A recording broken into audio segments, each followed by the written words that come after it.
She served him coffee for months, never guessing he was the one thing she swore she'd never trust again. The first time Clara noticed the man in the corner booth, he looked like someone who didn't quite belong. He wasn't flashy. No designer labels, no loud voice, no flashy watch ticking on his wrist. In fact, he looked almost deliberately plain. A navy hoodie, worn jeans, and a red Sox cap pulled low over his brow. But there was something in the way he sat, quiet, observant, as if he were used to commanding space even when he took none. He ordered the same thing every time: black coffee, eggs over easy, and toast with no butter. Always tipped $20, cash. Clara didn't think much of it at first. The diner got its fair share of characters. Some lonely, some passing through. Some just trying to stay warm a few minutes longer than a cup of coffee allowed. But he came back. 3 times a week. Sat in the same booth. Drank his coffee like it was the first warmth he'd felt all day. Clara had worked at the Hillside Diner for 6 years. Long enough to stop dreaming of getting out, but not long enough to stop wondering what it would be like if she did. Her days began before sunrise, the smell of frying bacon stitched into her hair. She didn't mind the work, it was honest, and the regulars had become her people. Still, there were days she felt her youth slipping into the corners of napkin dispensers and crumpled order pads. She started talking to him on his 3rd visit. Running from something, she joked lightly as she poured his refill. His eyes, startlingly green, met hers for the first time. They crinkled at the edges, the shadow of a smile tugging at his lips. "Maybe," he said. "Or maybe I just like your eggs." She laughed. "They come frozen in a box. But I appreciate the compliment." From then on, their conversation stretched a little longer. He asked about her day. She learned he liked old jazz, hated sweet coffee, and read the newspaper cover to cover. His name, he said, was Jack. That was all he offered. No last name, no job, no hint of where he came from. "Jack what?" she asked once, scribbling on her pad. "Just Jack," he replied. "Keeps life simple." Something about that answer irked her, but she let it go. She had her own reasons for not prying too deep. Everyone had a past. And some people had every right to keep theirs buried. What she didn't know, what she couldn't have guessed, was that Jack wasn't some drifter or down-on-his-luck traveler. He was Jack Whitmore, founder of Whitmore Capital, recently and reluctantly retired at 39 after selling his private equity firm for $230 million. He had built his empire from scratch: night classes, temp jobs, couch surfing, and one bold investment that had turned everything around. For years, Jack's life had been a storm of boardrooms, spreadsheets, power plays. He'd worn $1,000 suits, flown private, and dated women who measured their self-worth in social media followers. And one day, he had looked in the mirror and felt nothing. His assistant had found him 3 days later at a beachside motel in Maine, beard half-grown and phone turned off. "You okay, sir?" she'd asked nervously. "I need a break," he said. "A real one." And he'd walked away. Now, Jack spent his mornings at the Hillside Diner, drinking average coffee and listening to a waitress named Clara talk about her brother's truck problems and her dream of opening a bakery. He told himself he liked the quiet. That it wasn't about her. But it was. There was a lightness in her. A kind of grounded strength that had nothing to do with ambition or money. She was beautiful, yes, but not in the magazine cover way he'd grown numb to. Her beauty came through in motion, the way she tucked her hair behind her ear when she was flustered, or how she smiled without knowing she was smiling when she poured coffee. He found himself wanting to know what made her laugh. What kept her up at night. Why she looked so tired some mornings and yet never snapped at anyone. Clara, for her part, started looking forward to his visits. She'd watch the door, pretending not to. Felt something shift in her chest when he smiled that half-smile and said, "Morning, Clara." She didn't know who he was. Didn't know his world. And he intended to keep it that way, for now. Because once she knew the truth, everything might change. For 3 weeks, Jack kept showing up. The regulars began to notice. Old Gus, who nursed his coffee like it was bourbon, started calling him Clara's watchdog. Teenagers from the high school came in after practice and whispered about the mysterious guy in the booth.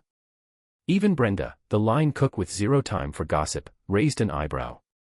"You dating him?" she asked Clara one Tuesday afternoon, flipping a burger without looking.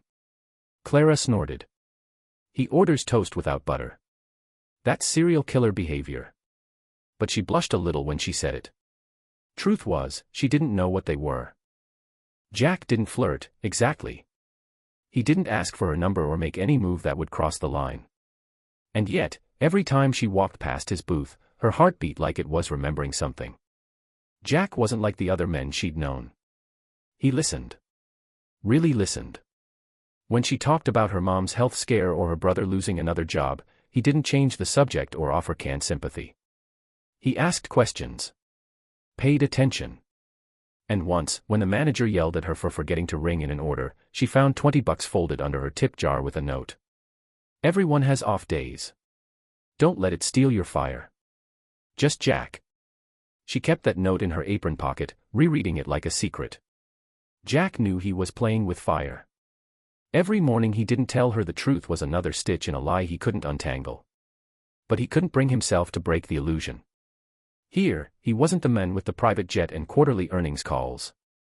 He was just Jack, a guy in a hoodie with too much past and not enough future. With Clara, he felt like a man instead of a brand. Then came the day that almost cracked everything. A silver Mercedes pulled into the gravel lot, tires crunching loud enough to turn heads. A tall, tanned man in an expensive trench coat stepped out and walked into the diner like he was entering a country club. Clara watched him approach Jack's booth, confused. The man smiled, sharp and too white. Jack. Thought I might find you here. Jack's posture stiffened. His face stayed calm, but something behind his eyes flared, guilt. Annoyance. Martin, Jack said flatly. Martin glanced around the diner, visibly unimpressed. You've been ignoring your phone for a month. The board's starting to panic. Jack sighed. I told you. I'm out. You're a ghost, man. There are press requests, interviews, investors wondering if you died. You made headlines, and now you vanish. This, he gestured around, this isn't sustainable. Clara stood frozen with a pot of coffee in her hand, listening. Jack stood, stepping between Martin and the rest of the diner. You need to leave. Martin lowered his voice. You're really hiding out here? With waitresses and truckers? What the hell are you doing? Clara felt that line like a slap. She backed away, heart hammering. Jack saw her face as she turned. Saw the shift, the warmth draining. He wanted to chase after her, explain, say it wasn't what it sounded like. But he didn't. Instead, he stared down Martin. Don't come back. Martin shook his head, laughing bitterly. You're out of your mind. And then he was gone. The diner quieted again, but something between Jack and Clara had cracked. She avoided his table the rest of the morning. Sent Brenda instead. When she finally walked past him to close out her shift, he looked up, apologetic, exposed. Clara. She didn't stop. You lied. I didn't lie. I just didn't tell you everything. Same thing, she said quietly. He watched her walk out the door, knowing he might have lost the one thing that had started to feel real. And all at once, his fortune felt like an anchor. For 3 days, Jack didn't return to the diner. Clara pretended not to care. She went about her shifts with a mechanical cheer, pouring coffee and cracking tired jokes. But her eyes kept drifting to the corner booth, now empty. The seat cushions didn't hold his shape, but she could still feel him there, in the way the light filtered through the blinds just so, in the pause she gave before reaching for a second coffee pot, as if waiting for him to hold out his cup. She hated herself for missing him. But more than that, she hated the lie. Not just that he was rich, that was his business, but that he had let her think he was someone like her. Someone trying to make rent, someone struggling through life with just enough hope to keep from drowning. He had watched her open up.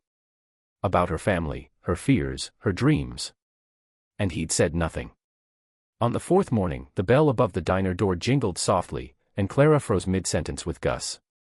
Jack stood there. No hoodie. No cap. He wore a wool coat, tailored and dark, the kind that cost more than her car. His hair was trimmed. His eyes, those same striking green eyes, looked tired. But he walked with purpose. He was here for her.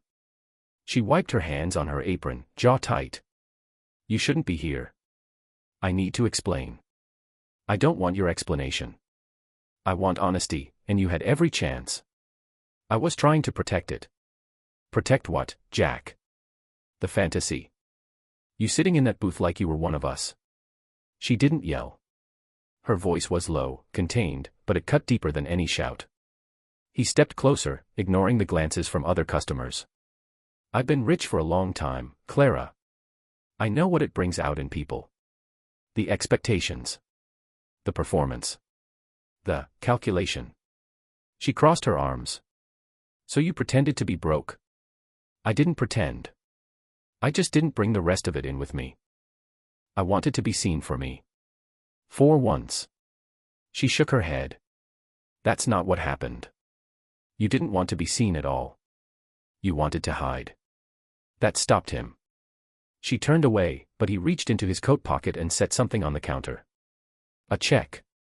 I don't want your money, she said instantly. It's not for you, he said. It's for the bakery. She stared at it. The amount was large, too large. Enough to start something real. Enough to change her life. Her heart twisted in her chest. Why are you doing this? Because I believe in you, he said quietly. Because that dream of yours is the most honest thing I've heard in years. And because I ruined something I didn't know I needed until I lost it. She looked up at him, this man who had built an empire, who could disappear into any life he chose, and for the first time, he looked small. Not weak. Just unsure. Human.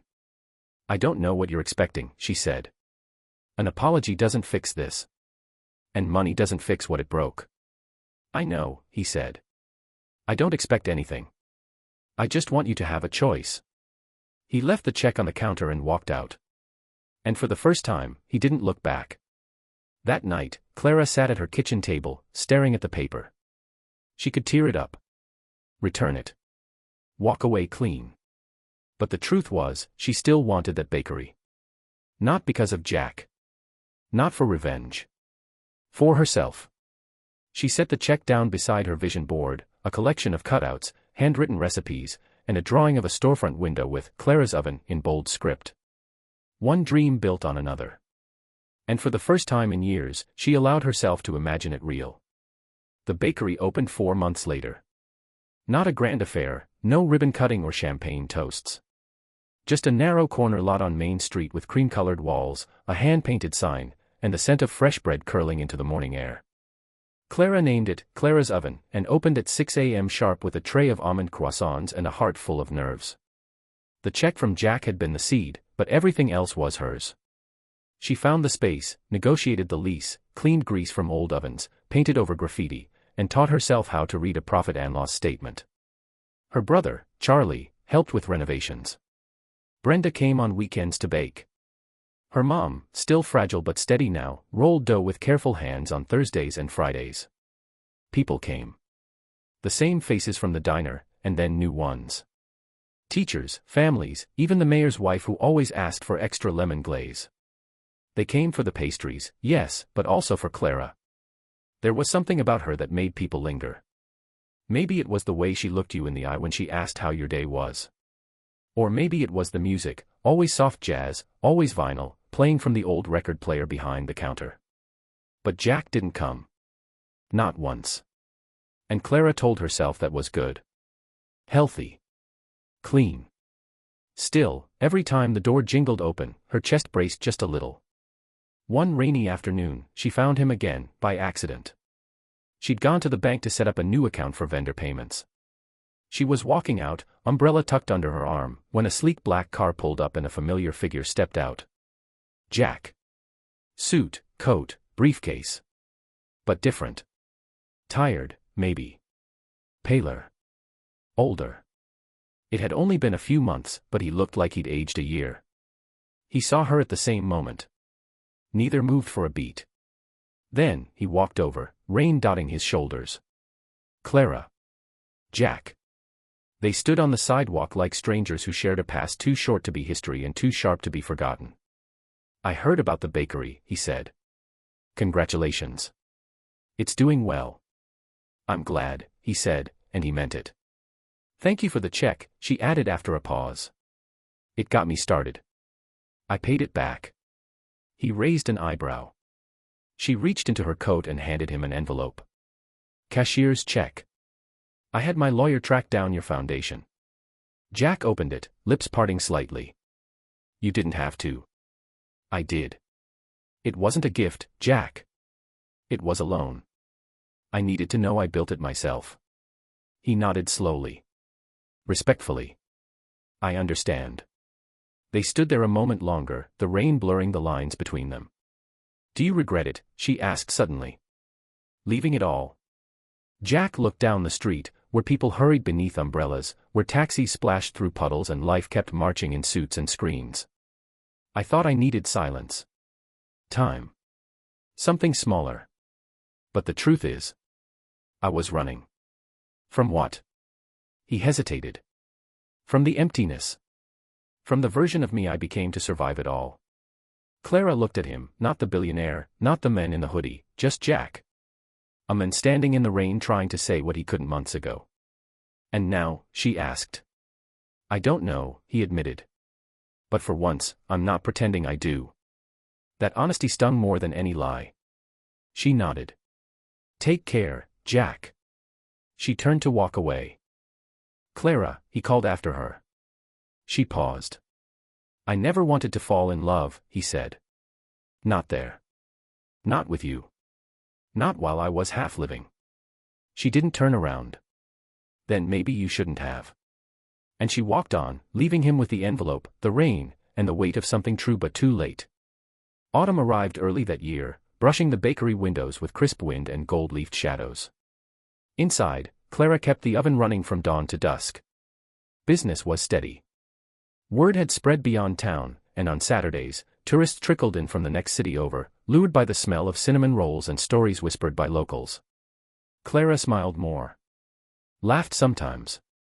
But something in her had shifted, like a door left open that she couldn't quite close. At night, after the last customer left and the counters were wiped clean, she'd sit with a cup of tea and stare at the light above the storefront. Wondering. Not aching, not exactly. Just wondering. She never told anyone about the last thing Jack said to her. She never admitted that sometimes she caught herself baking the lemon scones he once complimented, even though they weren't a top seller. And she definitely didn't mention the envelope. Because the truth was, she hadn't sent it. Not yet. The cashier's check still sat in a drawer under her register, untouched. Every day she told herself today would be the day she mailed it. Every day she didn't. Some debts weren't about money. Jack, meanwhile, had returned to the world he thought he'd left behind. He accepted a position as a philanthropic advisor at a major nonprofit, a quiet role, behind the scenes. No interviews. No parties. Just spreadsheets and impact statements and long days in glass offices where his name didn't matter. He told himself he liked it. He was doing good. Measured good. But every now and then, he found himself scrolling through the website of a bakery he never visited. No photos of her, just pastries and hours and a short, handwritten thank you note to the community on the About page. And sometimes, on Sundays, he drove past Hillside. Just to see it. The glow of the bakery window, the chalkboard sign out front that always bore a quote, something warm, something real. He never went in. Until the day he saw the sign change. It wasn't a quote that morning. It was an announcement. 1-year anniversary, free coffee day. Come celebrate with us. He stared at the sign for a long time, engine idling. Then he parked. Clara saw him the moment he stepped inside. The bakery was bustling, kids with frosting on their cheeks, neighbors chatting over muffins, and her brother passing out free coffee refills like a caffeinated Santa Claus. But all of that faded when she saw Jack. He looked different. Simpler again. No suit. Just a gray sweater and jeans. His hair a little longer, his face softer somehow. She walked around the counter slowly. Didn't think you'd come. Didn't think I'd be welcome. She looked at him. Really looked. It's been a year, she said. I know. Neither moved. You look good, he added. Happy. I am. He nodded, hands in his pockets. That's all I ever wanted. She blinked. Once. Twice. Coffee, she asked finally. He smiled. Sure. They sat at the only empty table near the window, 2 paper cups between them.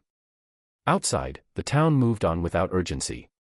He didn't try to explain again. She didn't ask. They just talked. About the bakery. About Charlie's engagement. About how she'd learned to make bagels, finally, without burning the bottoms. And then, after a long pause, she said, "I never sent the check." He looked at her, surprised.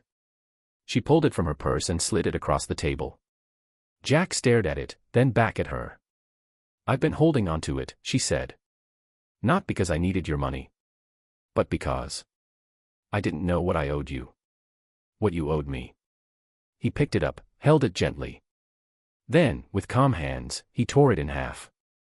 "You don't owe me anything," he said. "You never did." Clara looked down. Her throat tightened. "But I do have a question," he added. She looked up. "If I came back next week," he said, "just for coffee, just to talk, no lies, no strings, would that be okay?" She didn't smile. Not quite. But something softened in her eyes. "Maybe," she said. "If you don't mind waiting in line." He grinned. "I've waited longer for worse coffee." She stood up to return to the counter, but before she walked away, she glanced back. "Jack." "Yeah." "This time," she said, "don't disappear." He held her gaze. "I won't." Jack came back the next week.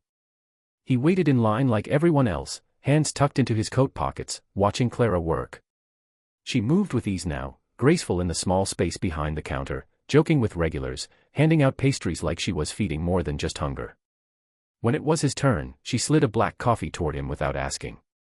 "No scone today," she teased. "I'm trying to impress the woman behind the counter. Gotta pace myself." She rolled her eyes, but her smile lingered. "Then you'll want to try the raspberry tart next week." He took his coffee and settled at the window seat. The same one he used to occupy at the diner.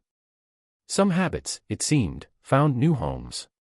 Over the next few months, the ritual continued. Jack arrived every Thursday at 9:15 a.m. sharp. Never early. Never late. He ordered coffee. Sometimes a pastry. Never pushed. They talked, light things at first. Weather. Local gossip. The town's plans for a holiday parade. But slowly, like dough rising in warmth, something deeper grew. He told her about his time in the nonprofit. How it was fulfilling but lacked the fire of risk he once lived on. He admitted he'd thought about starting something new, smaller, mission-driven, real. She listened. Sometimes challenged him. "You always chase what's next. Ever think about just standing still?" "Terrifies me," he admitted. "Maybe that's the problem," she said. Then one Thursday in late winter, he brought her something. Not flowers. Not jewelry. Blueprints. "I've been working on something," he said, unrolling the sketches on the counter after the morning rush. "It's a community space. Cafe meets business incubator. Training programs, mentorship, local vendors. A place for people to build things together." She studied the lines, the notes in the margins. "You want me to bake for it?" "I want you to co-own it," he said. "Design the cafe. Run the kitchen. Be the face of it." Clara stared at him, stunned. "I'm not asking because I'm rich," he added quickly. "I'm asking because I've seen what you can build with nothing. I want to build something with you." She leaned against the counter, heart thudding. "You're serious?" "As a heart attack." She didn't speak for a long moment. "Then, what if we fall apart again?" "Then we'll rebuild," he said. "Brick by brick." The bakery door jingled as a customer walked in. She looked at Jack, at the men who had once lied to her by omission, who had disappeared, returned, and waited, not with grand gestures, but with steady presence. "Leave the blueprints," she said. "I'll think about it." He left with a nod, not a smile. No pressure. No plea. And that night, Clara sat at her kitchen table again, just like she had a year ago. Only this time, there wasn't a check on the table. There were plans. Possibilities. And her heart, still wary, but no longer guarded, beat a little faster. Because some people leave and never return. But some leave to learn how to come back right. Spring arrived with a gentleness Clara hadn't expected. The mornings were still brisk, but the sun stayed longer each day, and the sidewalk outside the bakery bloomed with chalk drawings from neighborhood kids. The window display changed with the season: pastel macarons, lavender scones, a hand-lettered sign that read, "Made with care. Always." Jack didn't mention the business proposal again. He showed up every Thursday like clockwork, coffee in hand, sometimes staying longer to help Charlie lift flour sacks or sweep when things got busy. He never asked for more than her time. Clara found herself reaching for him in conversation, sharing her ideas, asking his opinion. And then one night, over tea in the back office, she said quietly, "I'm in." He didn't pretend not to know what she meant. He just nodded and said, "Then let's build it right." And they did. Together, they scouted the location, a renovated post office on the edge of town, with arched windows and exposed beams. Clara designed the kitchen. Jack handled the permits and contractors. They argued over flooring and laughed over budget spreadsheets. They stayed late painting walls and fell asleep on drop cloths, exhausted and grinning. And slowly, a space took shape. A place neither fully his nor fully hers. Something new. Something shared. On the day they opened, a small crowd gathered out front. No velvet ropes. No press releases. Just people. Neighbors. Friends. Former customers from the diner. Brenda brought a bouquet of wildflowers. Gus showed up in a tie, looking vaguely embarrassed. Clara stood at the door, wiping her palms on her apron. Jack stood beside her. "You ready?" he asked. She looked at him. He wasn't the man who'd walked into the hillside diner pretending to be no one. He was the man who'd laid himself bare. Who'd stayed. Who'd listened. "I think I am," she said. He pushed the door open. Inside, the cafe buzzed to life, steam from espresso machines, the clink of mugs, laughter bouncing off the walls. On one side, a chalkboard listed classes: budgeting basics, start your side hustle, baking 101 with Clara. And above the counter, in hand-painted script, "Begin Again Cafe." That night, after the last customer left and the lights dimmed, Jack found Clara sitting at the corner booth, feet up, sipping peppermint tea. "You ever think," he asked, sliding in beside her, "how strange it is that a coffee order changed everything?" She smiled. That, and a $20 tip. They sat in silence for a moment, the kind that feels like a full conversation. Then she leaned her head on his shoulder. "I'm not scared anymore," she whispered. "Me neither," he said. Outside, the wind brushed softly against the windows. Inside, the two of them sat together, no longer hiding, no longer running, finally at home in something they'd built with more than just money. With truth. With time. With each other.